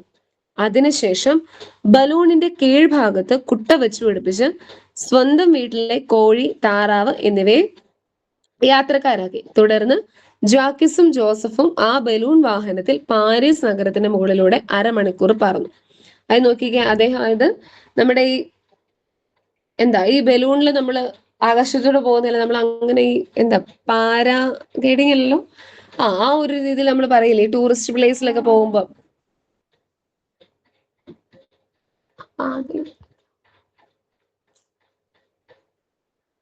കൊടുത്തില്ല. ഓക്കെ, അപ്പം ഈ ഒരു ഇതിന് രൂപം കൊടുത്തെന്ന് പറയുന്നത് നമ്മുടെ ജാക്വിസ് മോണ്ട് ഗോൾഫിയർ ആണ്. ഈ ബലൂൺ ആ ഒരു ഇതിൽ നമ്മുടെ ആകാശത്തൂടെ സഞ്ചരിക്കുന്ന ആ ഒരു ബലൂൺ ആ ഒരു ഇതിന് രൂപം കൊടുത്തു. അപ്പൊ നമ്മൾ പിന്നീടാണ് നമ്മുടെ ജെറ്റ് വിമാനം അല്ലെങ്കിൽ എയറോപ്ലെയിൻ, ഹെലികോപ്റ്റർ മുതലായ നമ്മുടെ വ്യോമ ഗതാഗത മാർഗങ്ങൾ പിന്നീടാണ് രൂപം കൊണ്ടത്. നോക്കിക്കേ, ഞാൻ ആ ഒരു പേജ് ഇട്ടപ്പോ മാറിപ്പോയിട്ടുണ്ട്, പക്ഷെ കുഴപ്പമില്ല. ഇന്നത്തെ വിമാനത്തിന്റെ ആദ്യ രൂപം എന്ന് പറയാവുന്ന തരത്തിൽ വിമാനം നിർമ്മിച്ചത് അമേരിക്കക്കാരായ ഓർവിൽ റൈറ്റ്, വിൽബർ റൈറ്റ് എന്നീ സഹോദരന്മാരാണ്. നമ്മുടെ റൈറ്റ് സഹോദരന്മാരാണ് ഇന്നത്തെ കാലത്തുള്ള ആ ഒരു വിമാനത്തിന് വ്യോമ ഗതാഗതത്തിൽ ഏറ്റവും പ്രധാനപ്പെട്ട ഒന്നാണ് നമ്മുടെ വിമാനം എന്നുള്ള എയറോപ്ലെയിൻ ഒക്കെ ഉള്ളത്. അപ്പൊ അത് കണ്ടുപിടിച്ച് റൈറ്റ് സഹോദരന്മാർ എന്ന് അറിയപ്പെടുന്നത്. അപ്പൊ റൈറ്റ് സഹോദരന്മാരാണ് നമ്മുടെ വിമാനത്തിന്റെ ആദ്യ രൂപം നിർമ്മിച്ച അവരാണ് റൈറ്റ് സഹോദരന്മാരെന്ന് കൂടുതലായിട്ട് നമ്മുടെ ക്വസ്റ്റ്യൻസിൽ കാണുന്നത്. പിന്നെ അവരുടെ പേര് ജസ്റ്റ് ഒന്ന് നോക്കുക. ഓർവിൽ റൈറ്റും വിൽബർ റൈറ്റും. ആ റൈറ്റ് എന്നുണ്ട് അവരുടെ ആ പേരിനോട് ചേർന്നുള്ളതാണ്. അപ്പം റൈറ്റ് സഹോദരന്മാരാണെന്ന് അവർ അറിയപ്പെടുന്നത്. അപ്പൊ ആദ്യകാലത്ത് ഈ വിമാന രൂപത്തിന് തുടക്കം കുറിച്ച ആരാണ്? നമ്മുടെ റൈറ്റ് സഹോദരന്മാരാണ്. ആ പേര് ഓർത്തിരിക്കണേ, റൈറ്റ് സഹോദരന്മാര്. ഇവര് നിർമ്മിച്ച വിമാനത്തിന്റെ പേരാണ് ഫ്ലെയർ 1 എന്നായിരുന്നു. അമേരിക്കയിലെ നോർത്ത് കരോലിനയിൽ നിന്ന് 1903 ഡിസംബർ 17-നാണ് ഫ്ലെയർ 1 പറന്നു വരുന്നത്. നോക്കി, ഇതാണ് നമ്മുടെ റൈറ്റ് സഹോദരന്മാർ, ഓർവിൽ റൈറ്റും വിൽബർ റൈറ്റും. അവരുണ്ടാക്കിയ ഫ്ലെയർ 1 നമ്മുടെ ഒരു വിനീത് ശ്രീനിവാസന്റെ ഒക്കെ ഒരു സിനിമയുണ്ടല്ലോ, അതുപോലെ തന്നെ പൃഥ്വിരാജിന്റെ ഒരു സിനിമയുണ്ട്, അതിന്റെ ഈ വിമാനം ഉണ്ടാക്കുന്ന ഈ ഒരു ടൈപ്പിലുള്ള വിമാനം അവർ പറത്തുന്നേ. അപ്പം അതിൻ്റെ അതേപോലെ തന്നെ ആദ്യകാലത്ത് വിമാനത്തിന്റെ ഒരു രൂപം ഇതായിരുന്നു. അപ്പൊ ഇത് റൈറ്റ് സഹോദരന്മാരാണ് ഇതിന് തുടക്കം കുറിച്ചത്. എന്നാണ് 1903 ഡിസംബർ 17-ന് അവരന്നുണ്ടാക്കിയ ആ ഒരു വിമാനം, അതിന്റെ പേരാണ് ഏത്? ഫ്ലെയർ 1. അപ്പൊ ഈ റൈറ്റ് സഹോദരന്മാർ എന്നുള്ളതും അത് വിമാനവുമായിട്ട് ബന്ധപ്പെട്ടാണെന്ന് ഓർത്തിരിക്കുക കേട്ടോ. വിമാനം കണ്ടുപിടിച്ച അല്ലെങ്കിൽ വിമാനം എന്ന ആ ഒരു ഇതിന് രൂപം കൊടുത്ത ആരാണ്? നമ്മുടെ റൈറ്റ് സഹോദരന്മാരാണ്. 1903 അത് സംഭവം. അവര് നിർമ്മിച്ച ആ വിമാനത്തിന്റെ പേരെന്താണ്? നമ്മുടെ ഫ്ലെയർ 1. അത് ഓർത്തിരിക്കുക കേട്ടോ. കാലക്രമേണ ഹെലികോപ്റ്ററുകൾ, ജെറ്റ് വിമാനങ്ങൾ, യാത്രാ വിമാനങ്ങൾ, സൂപ്പർസോണിക് വിമാനങ്ങൾ എന്നിവ നിർമ്മിക്കാൻ മനുഷ്യർക്ക് സാധിച്ചു. രാജ്യത്തിനകത്തും പുറത്തും ദീർഘദൂര യാത്രകൾക്കായി വളരെയേറെ പ്രയോജനപ്പെടുന്ന ഒരു യാത്രാ മാർഗമാണ് നമ്മുടെ വ്യോമ ഗതാഗതം. ഏറ്റവും വേഗതയേറിയ ഗതാഗത സംവിധാനവും ഇത് തന്നെയാണ്. സൈനിക ആവശ്യങ്ങൾക്കായും വ്യോമ ഗതാഗത സംവിധാനം ഉപയോഗിക്കുന്നത്. നമ്മൾ പറഞ്ഞ കരയിലെ ഏറ്റവും വേഗതയേറിയ ഗതാഗത മാർഗം എന്ന് പറയുന്നത് നമ്മുടെ തീവണ്ടിയാണ്. ഇനി വായുവിലെ അല്ലെങ്കിൽ വേഗതയേറിയ വ്യോമ ഗതാഗതം എന്ന് പറയുന്നത് അതായത് ഹെലികോപ്റ്ററിൽ അല്ലെങ്കിൽ ഇതുപോലെ നമ്മുടെ പ്ലെയിനിന് പോകുന്നതാണ് ഏറ്റവും വേഗതയേറിയ ഗതാഗത സംവിധാനം. ഇനി നോക്കിക്കേ, നമ്മൾ ഗതാഗത സംവിധാനങ്ങൾ പറഞ്ഞ പോലെ തന്നെ വളരെ ഇമ്പോർട്ടന്റ് ആയിട്ടുള്ള ഒന്നാണ് നമ്മുടെ ആശയവിനിമയ സംവിധാനങ്ങൾ. നമ്മൾ ഇപ്പോഴത്തെ ആണെങ്കിൽ നമുക്ക് എഴുത്തുകളൊക്കെ വളരെ കുറവാണ്, എല്ലാം ഫോണുണ്ട്, വാട്സപ്പ് ഉണ്ട്, പിന്നെന്താ വീഡിയോ കോള്, അങ്ങനെയെല്ലാം നമ്മൾ മെയിൽ അയക്കുക, അതെല്ലാം ഇപ്പൊ നമ്മുടെ ഫോണിന്റെ അകത്ത് നമ്മുടെ കൈപ്പിടിയിൽ ഒതുങ്ങുന്നതാണ്. പക്ഷെ പണ്ടത്തെ കാലത്തെല്ലാം ലെറ്റർ എഴുതുന്നു, അങ്ങനത്തെ കുറെ കാര്യങ്ങളായിരുന്നു. അതിനു മുമ്പത്തെ കാലങ്ങളിൽ താളിയോലകൾ അല്ലെങ്കിൽ ഇതുപോലെ കല്ലുകളിലൊക്കെ എഴുതി അങ്ങനെയായിരുന്നു പണ്ടത്തെ കാലത്ത്. അപ്പൊ ആ ഒരു രീതിയിലുള്ള ആശയവിനിമയ രീതികൾ പഴയ കാലത്ത് നിന്നും പുതിയ കാലത്തേക്ക് ഏതൊക്കെ രീതിയിൽ മാറ്റം വന്നു ഇനി എന്നാണ് നമ്മൾ നോക്കാൻ പോകുന്നത്. നോക്കിയ പ്രാചീന കാലത്തെ ഗുഹകളുടെ ഭിത്തിയിൽ വരച്ച ചിത്രങ്ങൾ അക്കാലത്തെ ആശയവിനിമയത്തിന് ഉദാഹരണങ്ങളാണ്. ചിഹ്നങ്ങളും ചിത്രങ്ങളും ആശയപ്രകടനത്തിന് ഉപയോഗിച്ചു. പിന്നീട് അവ ലിപികൾക്കും എഴുത്തുവിദ്യക്കും രൂപം നൽകി. ഏകദേശം 5000 വർഷങ്ങൾക്ക് മുൻപാണ് മനുഷ്യർ എഴുത്തുവിദ്യ രൂപപ്പെടുത്തിയത് എന്നാണ് നിഗമനം. സുമേറിയക്കാരാണ് ആദ്യമായി എഴുത്തുവിദ്യ വികസിപ്പിച്ചത്. ക്യൂണിഫോം എന്ന പേരിൽ ഈ ലിപി അറിയപ്പെട്ടു. അതായത് മെസ്സോപ്പൊട്ടോമിയൻകാർ തന്നെയാണ് നമ്മുടെ ഈ സുമേറിയക്കാർ കേട്ടോ. അപ്പൊ മെസ്സോപ്പൊട്ടോമിയൻ സംസ്കാരത്തിന്റെ ലിപി എന്നറിയപ്പെടുന്ന ഏതാണ്? നമ്മുടെ ക്യൂണിഫോം ലിപിയാണ്. അത് മാറിപ്പോരുത്, പല പരീക്ഷകളിലും ചോദിച്ചിട്ടുള്ളതാണ്. നമ്മുടെ ക്യൂണിഫോം ലിപി എന്ന് പറയുന്നത് മെസ്സപ്പൊട്ടോമിയൻകാരുടെ അതായത് സുമേറിയക്കാരുടെ ലിപിയാണ് ഏത്? നമ്മുടെ ക്യൂണിഫോം ലിപി. ഇനി ഇവ കളിമൺ ഫലകങ്ങളിലാണ് എഴുതിയിരുന്നത്. ഈജിപ്തിൽ രൂപം കൊണ്ട ലിപിയാണ് നമ്മുടെ ഹൈറോഗ്ലിഫിക്സ്. അപ്പൊ ഈജിപ്ഷ്യൻ സംസ്കാരത്തിൻ്റെതാണ് ഏത്? ഹൈറോഗ്ലിഫിക്സ് ലിപി. ഈജിപ്ഷ്യൻ സംസ്കാരത്തിൻ്റെത് ഹൈറോഗ്ലിഫിക്സും മെസ്സോപ്പൊട്ടോമിയൻ അല്ലെങ്കിൽ സുമേറിയക്കാരുടേത് ഏതാണ്? ക്യൂണിഫോം ലിപിയാണ്. അപ്പൊ ഇത് രണ്ടും മാറിപ്പോകാതെ ഓർത്തിരിക്കണം കേട്ടോ. ഈജിപ്ഷ്യൻ സംസ്കാരത്തിന്റെ ഹൈറോഗ്ലോഫിക്സ് ലിപിയും സുമേറിയക്കാരുടെ അല്ലെങ്കിൽ മെസ്സോപ്പൊട്ടാമിയൻകാരുടെ ലിപി എന്ന് പറയുന്നത് ഏതാണ്? നമ്മുടെ ക്യൂണിഫോം ലിപിയാണ്. പിന്നെ നോക്കിയ ക്യൂണിഫോം ലിപി ഹൈറോഗ്ലോഫിക്സ് ലിപിയുടെയും ഒരു ചിത്രം തന്നിട്ടുണ്ട്. ഇനി വാർത്തകളും സന്ദേശങ്ങളും കൈമാറുന്നതിന് വിവിധ കാലഘട്ടങ്ങളിൽ ഉപയോഗിച്ചിരുന്ന മാർഗങ്ങളാണ് ചുവടെ നൽകിയിരിക്കുന്നത്. ഇത് ശിലയിൽ ഉപയോഗിച്ചിരുന്ന കല്ല് അല്ലെങ്കിൽ ശിലയിൽ എന്തുകൊണ്ടാണ് എഴുതിക്കൊണ്ടിരുന്നത്? കൂർത്ത കല്ല് ഉപയോഗിച്ചാണ്. ഇതാണ് ആ ഒരു ശില, കണ്ടോ? കൂർത്ത കല്ല് ഉപയോഗിച്ചുകൊണ്ടാണ് അതില് ചിത്രങ്ങളും കാര്യങ്ങളും ഒക്കെ എഴുതിയിരുന്നത്. ഇനി രണ്ടാമത്തെയാണ് നമ്മുടെ ചെമ്പ് തകിട്. ചെമ്പ് തകിടിൽ എന്നാ വെച്ച് എഴുതിക്കൊണ്ടിരുന്നത്? ലോഹ എഴുത്താണി ഉപയോഗിച്ചുകൊണ്ടാണ് നമ്മുടെ അതായത് ലോഹ എഴുത്താണി ഉപയോഗിച്ചിട്ടാണ് ചെമ്പ് തകിടില് എഴുതിക്കൊണ്ടിരുന്നത്. ഇനി അടുത്ത് നോക്കി നമ്മുടെ താളിയോല. അതാണ് നമ്മൾ കൂടുതലായിട്ട് കണ്ടിട്ടുള്ളൊരു കാര്യമാണ് നമ്മുടെ താളിയോല. താളിയോലയിൽ എന്താണ്? എഴുത്താണി അല്ലെങ്കിൽ നാരായി ഉപയോഗിച്ചാണ് നമ്മുടെ താളിയോലയിൽ എഴുതിയത്. നമ്മൾ നേരിട്ട് കണ്ടിട്ടില്ല, ഈ സിനിമകളിലാണെങ്കിൽ പോലും നമ്മുടെ പഴയ ചരിത്ര സിനിമകളിലൊക്കെ താളിയോലയിൽ എഴുതുന്ന കണ്ടില്ല. അപ്പൊ അത് എഴുത്താണി അല്ലെങ്കിൽ നാരായി ഉപയോഗിച്ചുകൊണ്ടാണ് എഴുതി ചേർക്കുന്നത്. ഇപ്പം പിന്നീടുള്ള കാലങ്ങളിലാണ് ഈ പേനയും പെൻസിലും മഷി ഇതിന്റെ എല്ലാം കണ്ടുപിടുത്തങ്ങൾ പിന്നീടാണ് വന്നത്. അപ്പൊ ആദ്യത്തെ കാലത്ത് എന്താ? ഈ നാരായം അല്ലെങ്കിൽ കൂർത്ത കല്ല്, എഴുത്താണി ഇതെല്ലാം ഉപയോഗിച്ചുകൊണ്ടാണ് ഇങ്ങനെ കല്ലുകളിലും ലോഹ തകിടുകളിലും അല്ലെങ്കിൽ താളിയോലകളിലും ശിലകളിലും എല്ലാം എഴുതി ഇങ്ങനെ ആശയവിനിമയങ്ങൾ, എന്തൊക്കെ വാർത്തകൾ അല്ലെങ്കിൽ ഇന്ന സ്ഥലത്തുള്ളവരെ ഇന്ന കാര്യം അറിയിക്കണമെങ്കിൽ അവരങ്ങനെയായിരുന്നു അത് എഴുതി അറിയിച്ചുകൊണ്ടിരുന്നത്. അപ്പൊ ആ ഒരു രീതിയിലുള്ള ആശയവിനിമയ രീതികളായിരുന്നു പണ്ടത്തെ കാലത്തുണ്ടായിരുന്നത്. പണ്ടത്തെ ക്യൂണിഫോം ലിപിയും ഹൈറോഗ്ലോഫിക്സ് ലിപിയും. ക്യൂണിഫോം ലിപി നമ്മുടെ മെസ്സപ്പൊട്ടോമിയക്കാരുടേതും ഹൈറോഗ്ലോഫിക്സ് ലിപി ആരുടേതാണ്? നമ്മുടെ ഈജിപ്ഷ്യൻ സംസ്കാരത്തിന്റെയാണ്. അപ്പൊ അത് മാറിപ്പോവാതെ പഠിക്കണം കേട്ടോ.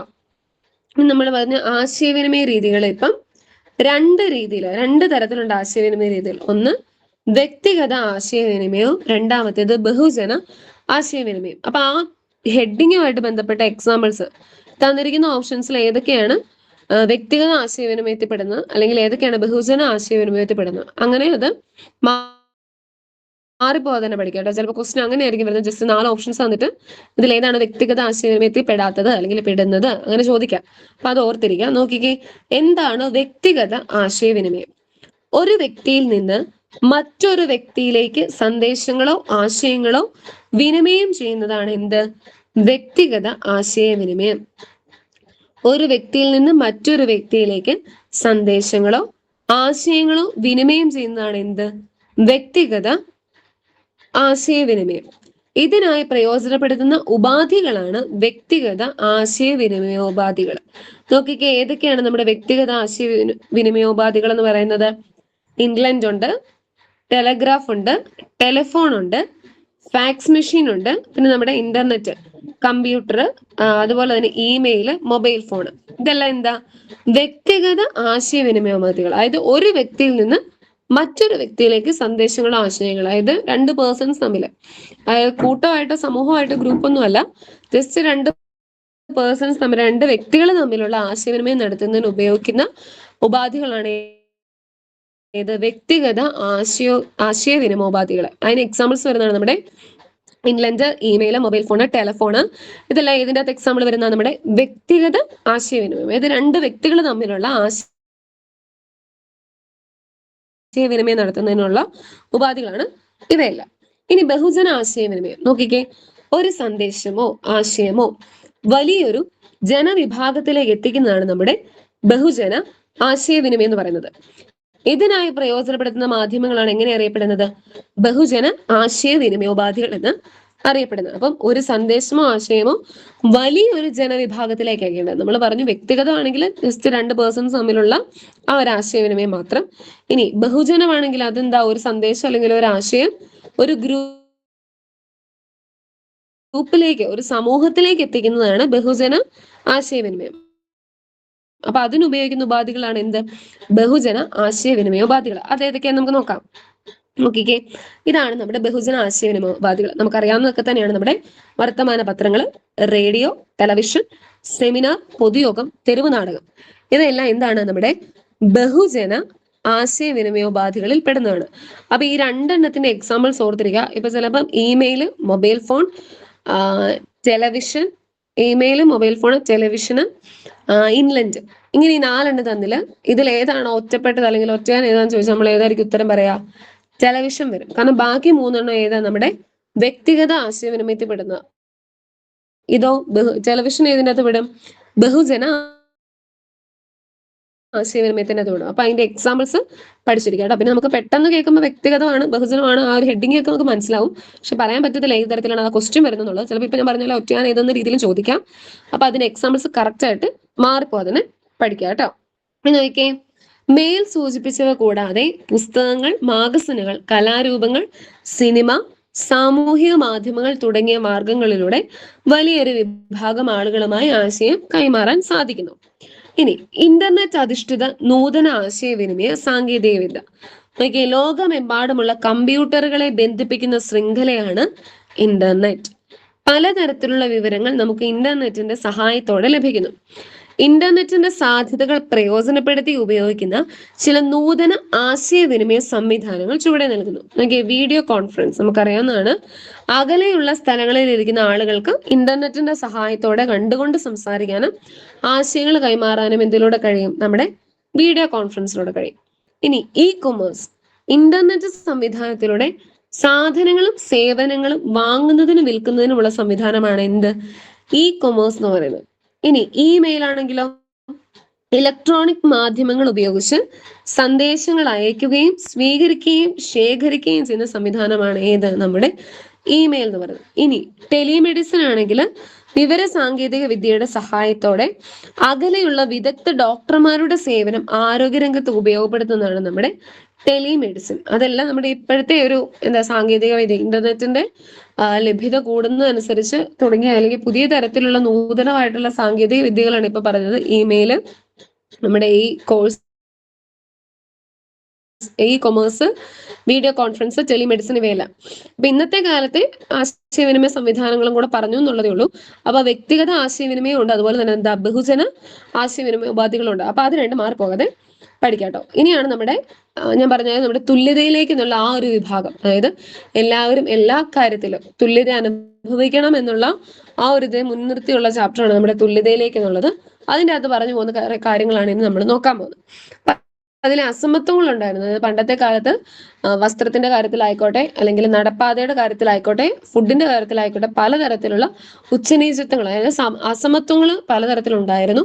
അപ്പൊ അതിനെയെല്ലാം മാറ്റി എല്ലാവർക്കും തുല്യത എന്ന രീതിയിൽ ആക്കി തീർത്ത കുറെ സാമൂഹ്യ പരിഷ്കർത്താക്കൾ ഉണ്ടായിരുന്നു. അപ്പൊ അവരുടെ കാര്യങ്ങളൊക്കെയാണ് നമ്മൾ ഇനി നോക്കാൻ പോകുന്നത്.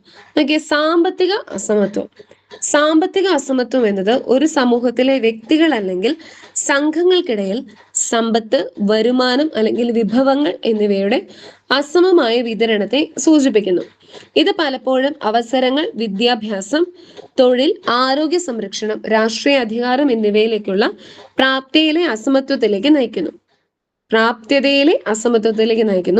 വിഭവങ്ങളുടെയും അവസരങ്ങളുടെയും കൂടുതൽ തുല്യമായ വിതരണം ലക്ഷ്യമിട്ടുള്ള വിവിധ നയങ്ങളിലൂടെയും സംരംഭങ്ങളിലൂടെയും സാമ്പത്തിക അസമത്വം പരിഹരിക്കാൻ സർക്കാർ ശ്രമിക്കുന്നു.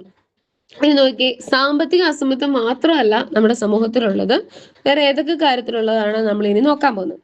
മിശ്രഭോജനം. ജീവൻ നിലനിർത്തുന്നതിന് അനിവാര്യമായ ആഹാരം കഴിക്കുന്ന കാര്യത്തിൽ നിലനിന്നിരുന്ന വിവേചനം അവസാനിപ്പിക്കുന്നതിന് വേണ്ടിയുള്ള നിരവധി സമരങ്ങൾ 19-ാം നൂറ്റാണ്ടിന്റെ ആരംഭം മുതൽ കേരളത്തിൽ നടക്കുന്നുണ്ടായിരുന്നു.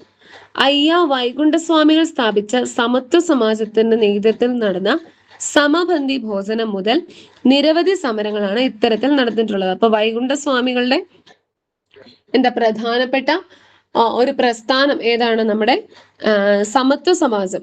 അതിന്റെ നേതൃത്വം നടന്നാണ് സമപന്തി ഭോജനം. അപ്പൊ ഈ സമപന്തി ഭോജനവും സമത്വ സമാജവും ആരുമായിട്ട് ബന്ധപ്പെട്ടതാണ്? നമ്മുടെ വൈകുണ്ഠ സ്വാമികളുമായിട്ട് ബന്ധപ്പെട്ടതാണ് സമപന്തി ഭോജനവും അതുപോലെ തന്നെ സമത്വ സമാജവും. പിന്നെ വളരെ പ്രധാനപ്പെട്ടതാണ് ഏത്?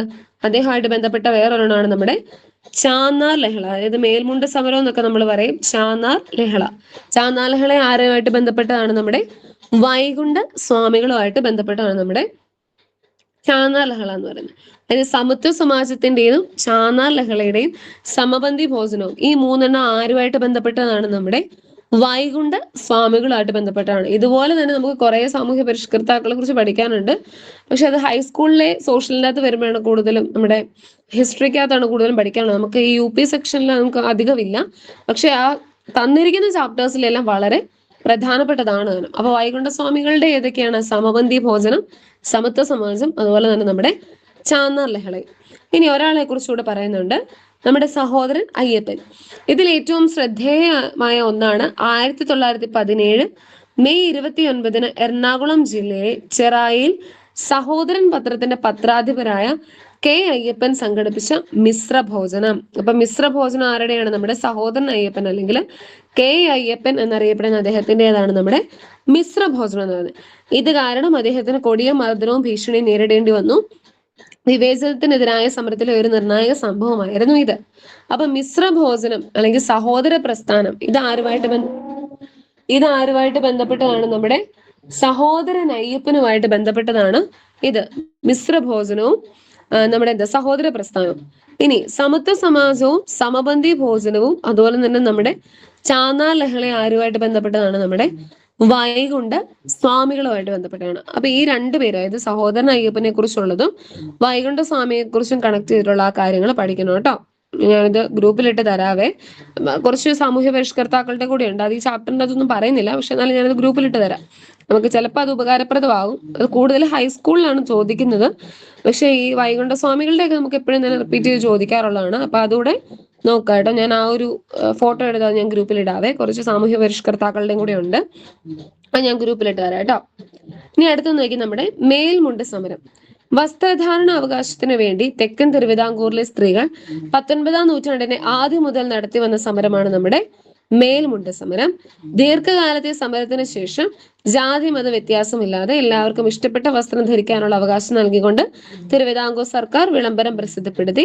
എങ്കിലും ജാതിയാചാരത്തിന്റെ പേരിൽ പിന്നീടും ഇഷ്ടപ്പെട്ട വസ്ത്രം ധരിക്കാൻ പലർക്കും കഴിഞ്ഞിരുന്നില്ല. അതാണ് നമ്മൾ മുമ്പേ പറഞ്ഞ നമ്മുടെ ചാന്നാർലഹള ഇതിനെല്ലാം നേതൃത്വം കൊടുത്ത ആരായിരുന്നു? നമ്മുടെ വൈകുണ്ഠ സ്വാമികളായിരുന്നു.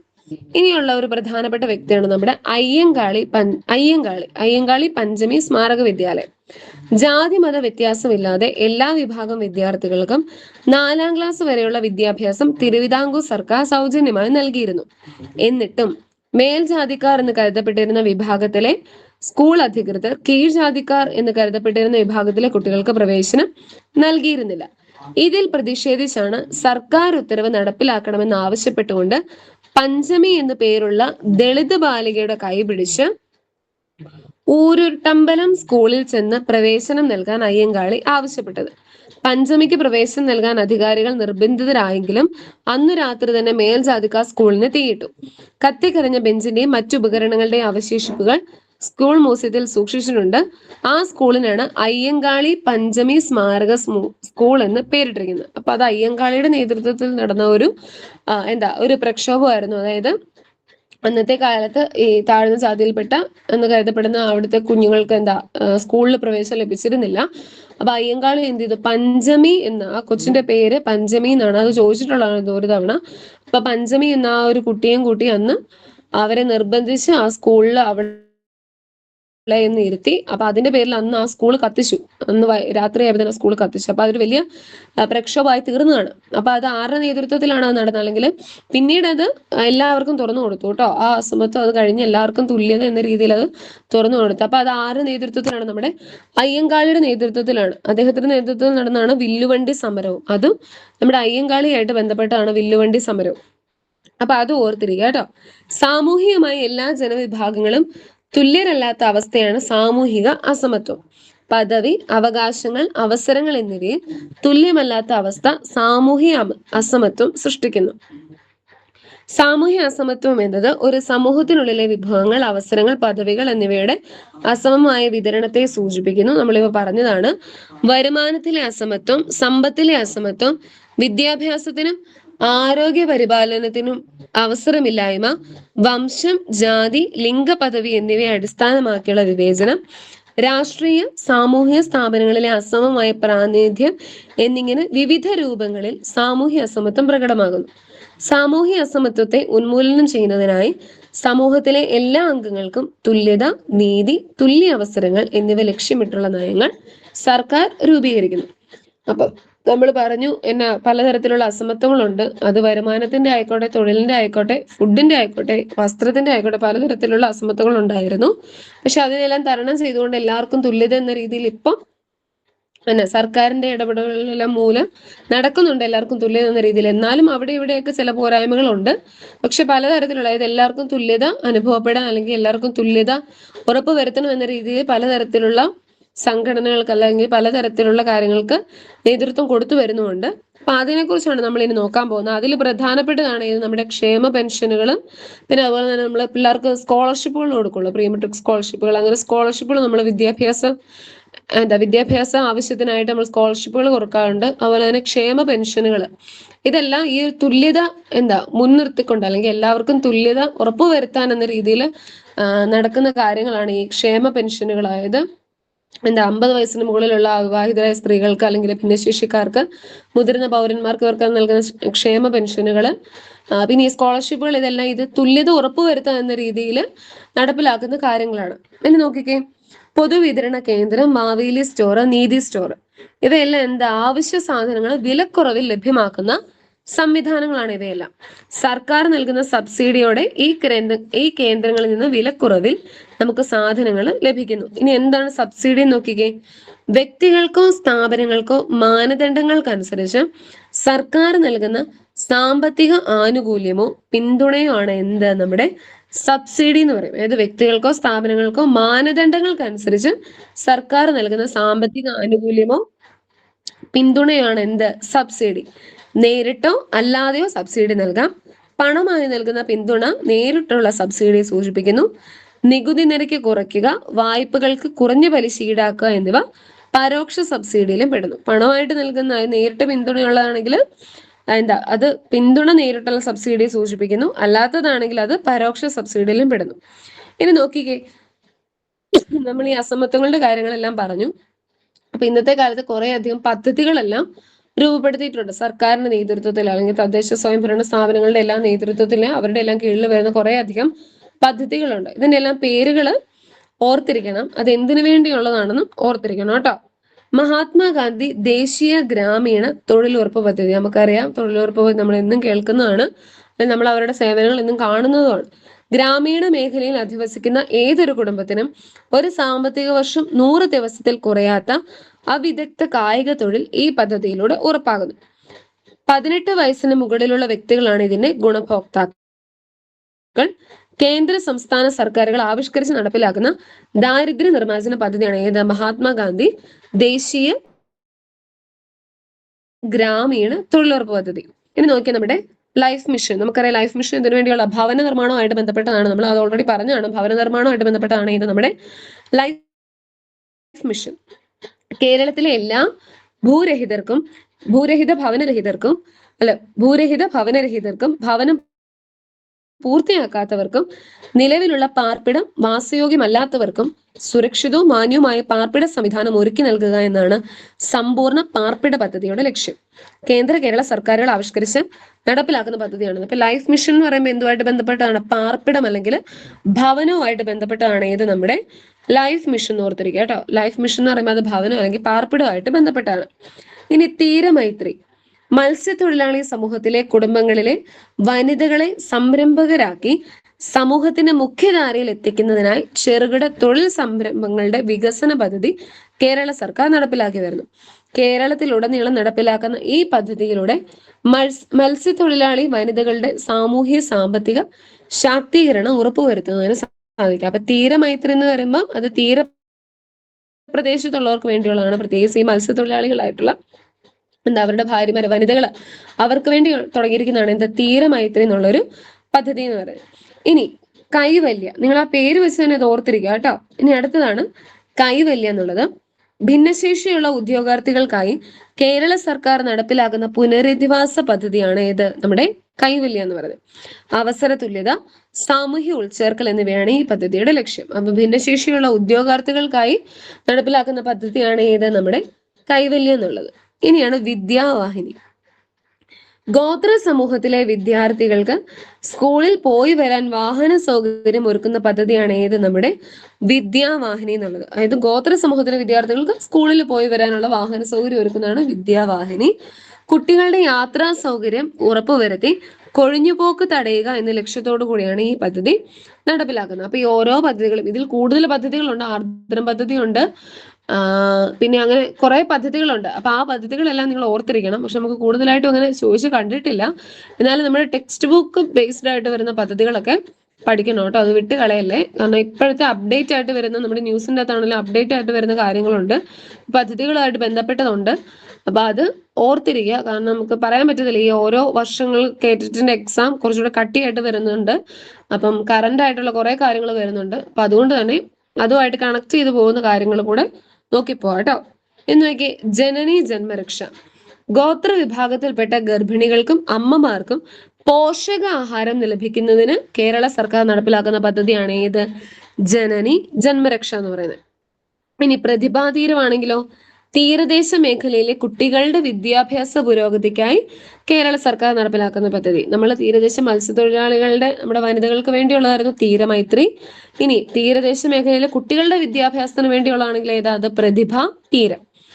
ഇനി ഗോത്രബന്ധു, ഗോത്ര വിഭാഗത്തിൽപ്പെട്ട വിദ്യാർത്ഥികളുടെ ഭാഷാ പ്രശ്നം പരിഹരിക്കുക, കൊഴിഞ്ഞുപോക്ക് തടയുക എന്നീ ലക്ഷ്യങ്ങൾ കൈവരിക്കുന്നതിന് ഗോത്രഭാഷയിലും മലയാളത്തിലും പരിജ്ഞാനമുള്ള യോഗ്യരായ ഗോത്ര വിഭാഗക്കാരെ പ്രൈമറി സ്കൂളുകളിൽ അധ്യാപകരായി നിയമിക്കുന്ന കേരള സർക്കാർ പദ്ധതിയാണ് നമ്മുടെ ഗോത്രബന്ധു. നമ്മൾ വിദ്യാവാഹിനി പറഞ്ഞായിരുന്നു, എന്താ? ഗോത്ര സമൂഹത്തിലെ കുട്ടികൾക്ക് വാഹന സൗകര്യം, സ്കൂളിൽ പോയി വരുന്നതിനുള്ള വാഹന സൗകര്യം ഒരുക്കുന്നതിന് വേണ്ടിയാണ് വിദ്യാവാഹിനി.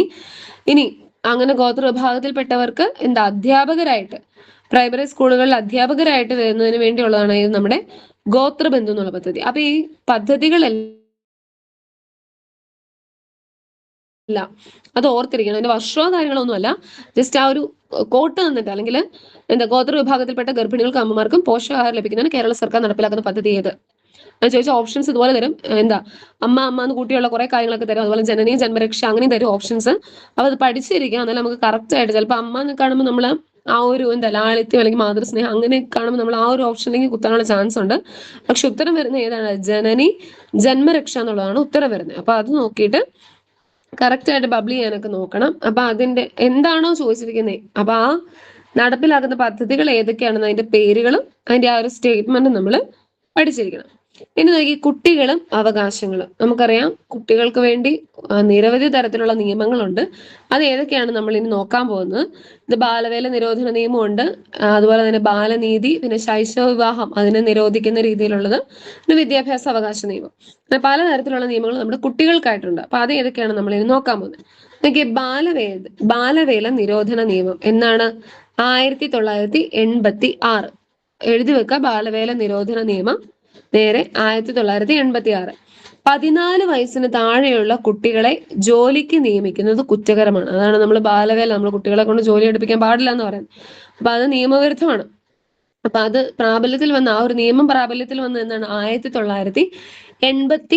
അതിനകത്ത് പറയുന്നത് എന്താ? 14 വയസ്സിന് താഴെയുള്ള കുട്ടികളെ കൊണ്ട് ജോലി ചെയ്യിപ്പിക്കാൻ പാടില്ല, അത് കുറ്റകരമാണ്. അപ്പൊ അതാണ് നമ്മുടെ ബാലാവകാശങ്ങൾ സംരക്ഷിക്കുന്നതിനുള്ള ഒന്നാമത്തെ ഒരു നിയമം എന്ന് പറയുന്നത് ബാലവേല നിരോധന നിയമം. വർഷം 1986.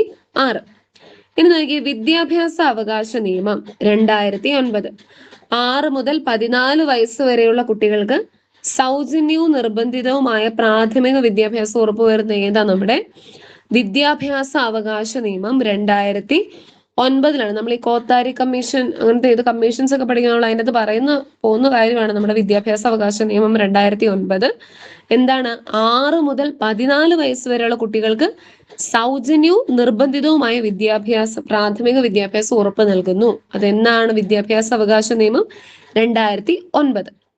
ഇനി ബാലാവകാശ സംരക്ഷണ കമ്മീഷൻ.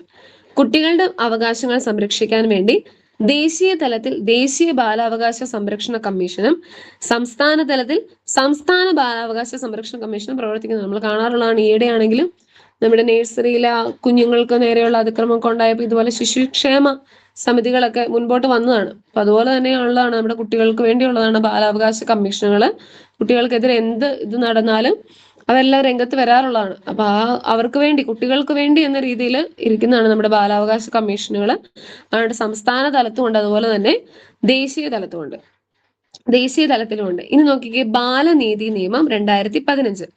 സുരക്ഷിത ബാല്യം ഉറപ്പുവരുത്തുന്നതിനായി 2015 നിലവിൽ വന്ന നിയമമാണ് ഏത്? നമ്മുടെ ബാലനീതി നിയമം. 2015 ബാലനീതി നിയമം നിലവിൽ വന്നത്. കുട്ടികളെ ഉപദ്രവിക്കുക, അവഗണിക്കുക, ഭിക്ഷാടനത്തിന് ഉപയോഗിക്കുക, അടിമവേല ചെയ്യിക്കുക, ലഹരി വസ്തുക്കൾ നൽകുക, അതിന്റെ വിൽപ്പനയ്ക്കായി കുട്ടികളെ ഉപയോഗിക്കുക തുടങ്ങിയവ ഈ നിയമം അനുസരിച്ച് ശിക്ഷാർഹമാണ്. ഇത്തരം അവകാശ ലംഘനങ്ങൾ ഉണ്ടായാൽ സംസ്ഥാന ബാലാവകാശ സംരക്ഷണ കമ്മീഷനെ സമീപിക്കാവുന്നതാണ്. അപ്പൊ ബാലനീതി നിയമം എന്നാണ് നിലവിൽ വന്നത്? 2015 ബാലനീതി നിയമം നിലവിൽ വന്നത്. അപ്പൊ ഈ ഓരോന്നിനെ നമ്മൾ മുമ്പേ പറഞ്ഞ നമ്മുടെ ബാലവേല നിരോധന നിയമം 1986, പിന്നെ വിദ്യാഭ്യാസ അവകാശ നിയമം 2009, പിന്നെ ഈ ബാലനീതി നിയമം 2015. അപ്പൊ ആ വർഷങ്ങളൊക്കെ ഓർത്തിരിക്കുക കേട്ടോ. ഇനി നോക്കിയേ, ജൂൺ 12 നമ്മുടെ ബാലവേല വിരുദ്ധ ദിനം. എന്നാണ് ബാലവേല വിരുദ്ധ ദിനം നമ്മൾ ആഘോഷിക്കുന്ന അല്ലെങ്കിൽ ആചരിക്കുന്ന? ജൂൺ 12 ബാലവേല വിരുദ്ധ ദിനം. ഇനി നവംബർ 20 ലോക ബാലാവകാശ സംരക്ഷണ ദിനം. രണ്ടും ഓർത്തിരിക്കണേ. ബാലവേല വിരുദ്ധ ദിനം എന്നറിയപ്പെടുന്ന ഇന്ന് ജൂൺ 12 ബാലവേല വിരുദ്ധ ദിനം. ഇനി നവംബർ 20 ലോക ബാലാവകാശ സംരക്ഷണ ദിനം. അപ്പൊ അത് ഓപ്ഷനിൽ ഇത് രണ്ടും കാണും. ചിലപ്പോൾ ചോദിക്കുന്നത് ഇപ്പം ബാലാവകാശ സംരക്ഷണ ദിനം ചോദിക്കുമ്പോൾ അതിനൊക്കെ നവംബർ 20 കാണും, അതുപോലെ തന്നെ ജൂൺ 12 കാണും. അപ്പൊ കൺഫ്യൂഷൻ വരരുത്. നവംബർ 20 ലോക ബാലാവകാശ സംരക്ഷണ ദിനം. അതുപോലെ തന്നെ ബാലവേല വിരുദ്ധ ദിനമാണെങ്കിൽ അത് ജൂൺ 12. അത് മാറിപ്പോകാതെ തന്നെ പഠിക്കാം കേട്ടോ. അത് നമുക്ക് ഓപ്ഷൻസ് ഇടുമ്പോൾ അവർ അങ്ങനെ ഇടുള്ളൂ. അതുമായിട്ട് കണക്ട് ചെയ്ത ഇപ്പൊ ചില ഡേറ്റുകളുമായിട്ട് കണക്ട് ചെയ്ത ഇപ്പൊ ഈ പറഞ്ഞിരിക്കുന്ന പോലെ കുട്ടികളുമായിട്ട് ബന്ധപ്പെട്ട തന്നെ ഈ 2 ഡേറ്റുകളും ബാലവേലയായിട്ട് അല്ലെങ്കിൽ ബാലാവകാശമായിട്ട് ബന്ധപ്പെട്ടതാണ്. അപ്പൊ അവര് ഓപ്ഷൻസ് ഇടുമ്പോൾ ഉറപ്പായിട്ട് ഈ 2 ഡേറ്റുകൾ വിടും. അപ്പൊ നമുക്കൊരു കൺഫ്യൂഷൻ ഇവിടെ വരികയും ചെയ്യും. അതുകൊണ്ട് കൺഫ്യൂഷൻ വരാതെ തന്നെ പഠിക്കുക. ജൂൺ 12 ഏത് ബാലവേല വിരുദ്ധ ദിനം. ഇനി ബാലാവകാശ സംരക്ഷണ ദിനമോ അത് നവംബർ 20. പിന്നെ നമ്മുടെ ചൈൽഡ് ഹെൽപ്പ് ലൈൻ നമ്പർ ഏതാണ് 1098, അതായത് 1098 എന്നതാണ് നമ്മുടെ ചൈൽഡ് ഹെൽപ്പ് ലൈൻ നമ്പർ. അത് ഓർത്തിരിക്കുക കേട്ടോ. Child help line number 1098. അപ്പൊ അതുകൂടെ ഓർത്തിരിക്കണേ, നമ്മുടെ കുട്ടികളുമായിട്ട് ബന്ധപ്പെട്ട് child help line number 1098. Okay, ഇനി നോക്കി നമ്മുടെ പോക്സോ ആക്ട് 2012.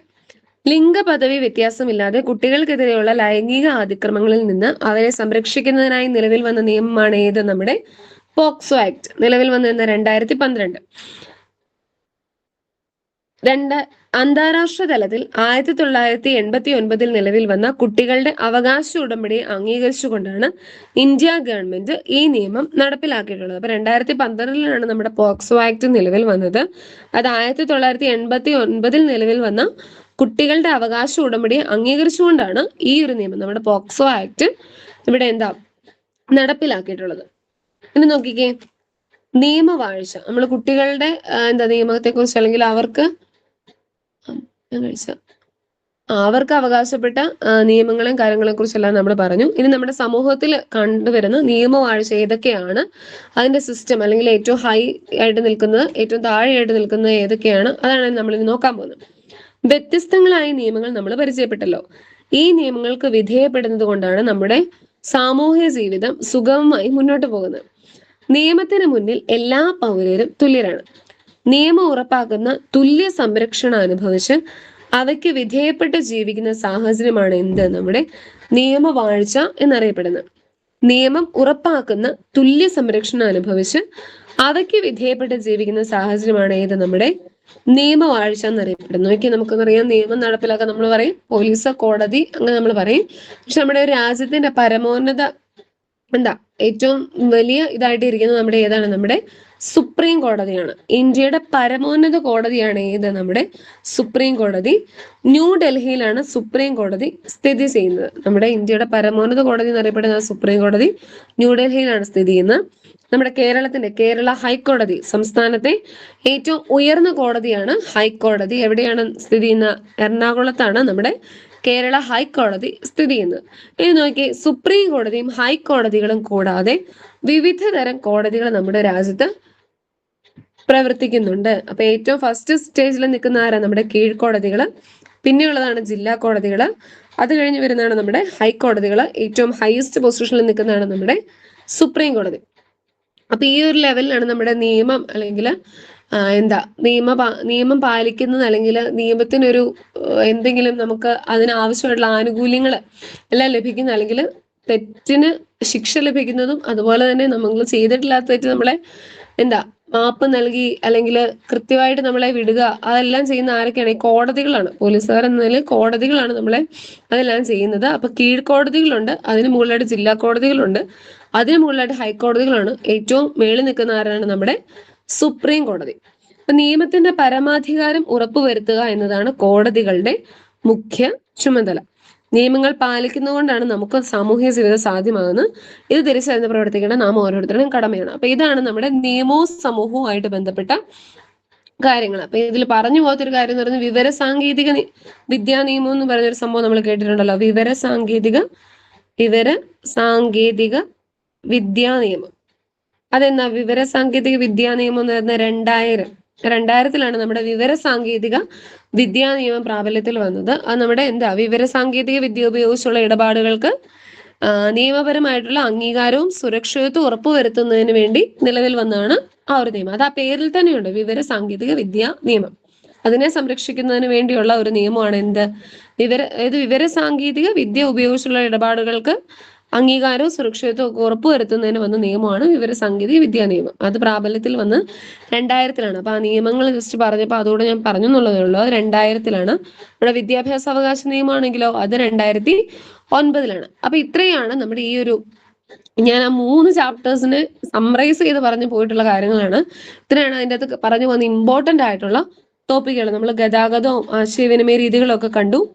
അതുപോലെ തന്നെ എന്താ തുല്യതയിലേക്ക് അസമത്വങ്ങൾ അതിൻ്റെ അകത്തെ കാര്യങ്ങൾ കണ്ടു. പിന്നെ നിയമങ്ങൾ, പിള്ളേർക്ക് വേണ്ടിയുള്ള നിയമങ്ങളുണ്ട്. കൂടെ പിന്നെ ഓരോ പദ്ധതികളുണ്ട്. ഇതിലാണ് ഈ ഒരു 3 ചാപ്റ്ററിന്റെ ഞാൻ എന്താ ചുരുക്കി എടുത്തെന്ന് പറയത്തില്ല, പക്ഷെ ഇമ്പോർട്ടന്റ് ആയിട്ടുള്ള മുഴുവൻ കാര്യങ്ങളും എടുത്തിട്ടുണ്ട്. അപ്പൊ ഈ കാര്യങ്ങളെല്ലാം വളരെ ഇമ്പോർട്ടന്റ് ആണ്. ഈ PDF നിങ്ങൾ മിസ്സാക്കരുത്, ഇത് പഠിച്ചു തന്നെ പോകണം. പക്ഷെ ഇത് മാത്രമേ ഞാൻ പഠിക്കുന്നുള്ളൂ എന്ന് പറഞ്ഞ് ആരും ഇരിക്കരുത്. ഞാൻ ടെക്സ്റ്റ് ബുക്ക് ഒന്നുകൂടെ ഗ്രൂപ്പിലിട്ട് തരാം, പക്ഷെ ടെക്സ്റ്റ് ബുക്ക് നിങ്ങൾ വായിക്കണം.